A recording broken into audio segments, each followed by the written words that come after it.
Alors, bonjour, vous êtes la bienvenue sur la série À l'aise au pays. Aujourd'hui, nous allons nous entretenir sur les croyances limitantes dans le domaine de la carrière professionnelle.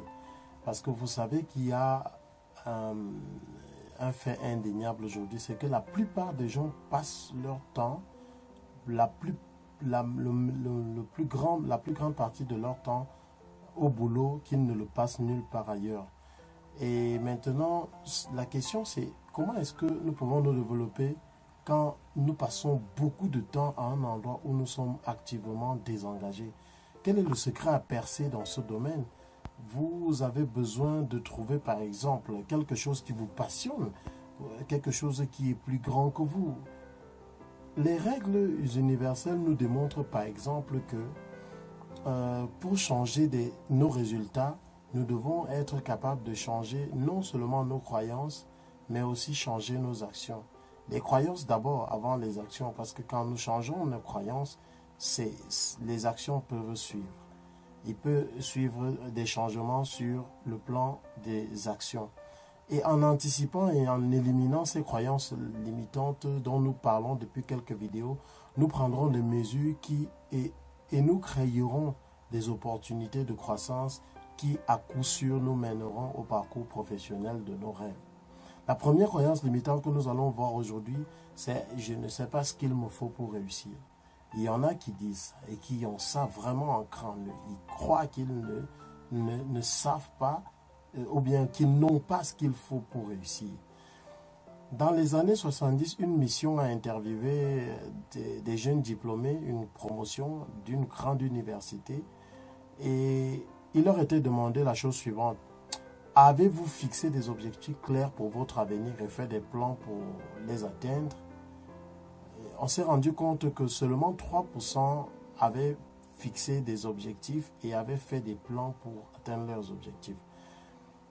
10 ans plus tard, le même groupe des diplômés qui étaient déjà des actifs, actifs dans la vie, qui étaient déjà engagés dans la vie active et dans beaucoup de domaines, le même groupe a donc été interviewé et on s'est rendu compte encore que les mêmes 3% qui avaient des objectifs écrits gagnaient en moyenne, tenez-vous tranquille, ils gagnaient en moyenne 10 fois plus que tous les 97 autres pourcents de la classe combinée.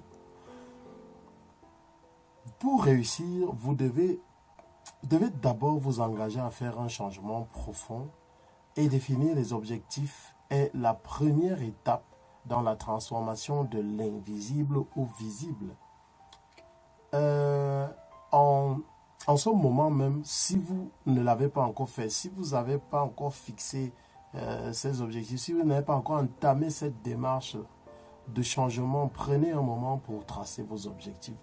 Prenez un moment pour y penser. Prenez un moment pour vous poser certaines questions au sujet de vous-même et au sujet de ce que vous voulez de cette vie. Et maintenant, assurez-vous que les résultats vers lesquels vous convergez, vos buts, sont spécifiques, mesurables et réalisables surtout.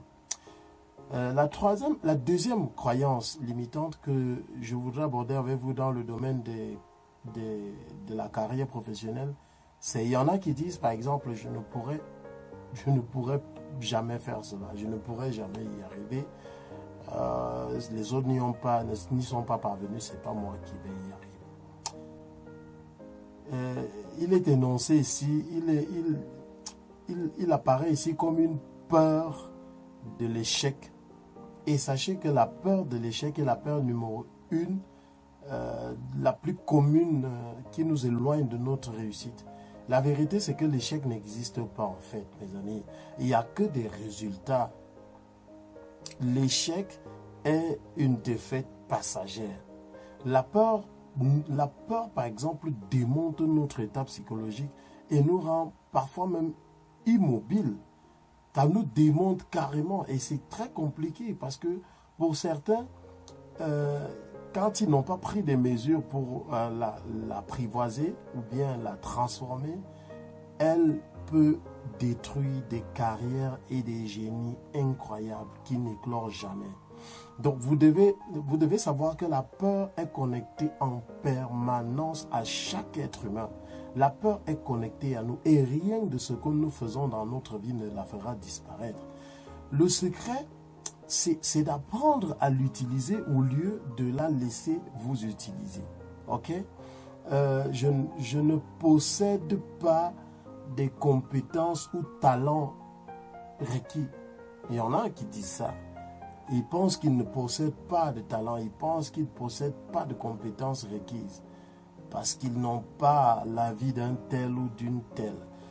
Si vous faites ce que vous avez toujours fait, mais vous obtiendrez toujours ce que vous avez eu, la vie exige de nous des progrès. Donc, il faut continuer à apprendre. Pour se développer et s'épanouir, vous devez être sûr que le surplace, vous devez même accepter que le surplace n'est pas une option. Vous devez vous y faire, vous devez être le créateur de votre vie et vous devez décider de la vie que vous voulez vivre, de votre vie selon vos propres termes, par exemple. Donc, vous devez mettre l'incertitude en action. Vous devez mettre l'accent sur une vision. Vous devez décider et vous engager. Décider de changer, décider de vous engager. Il y a toujours un moyen quand on a vraiment la volonté et lorsqu'on a commencé à mettre en place des actions. La quatrième croyance limitante que nous allons voir aujourd'hui, c'est que les gens qui réussissent sont chanceux. Voilà. Il y en a qui disent que les gens qui réussissent, qui pensent que les gens qui réussissent sont ceux qui sont chanceux. Et il y a une chose que les gens qui réussissent, ça, je voudrais vraiment que vous le reteniez. S'il y a une seule chose que les gens qui réussissent vraiment dans cette vie ont en commun, ce n'est jamais la chance. Ces gens-là, vous allez vous rendre compte qu'ils partagent tous certains traits clés de la personnalité, comme par exemple la persistance, l'entraînement, le dévouement et la passion. Quand les choses ne fonctionnent pas, sachez que la victoire est souvent à un tout petit pas, comme ça, plus loin. Et qu'il faut, c'est un peu de changement. Et ce qu'il faut parfois, c'est un peu de changement dans votre stratégie pour l'élan.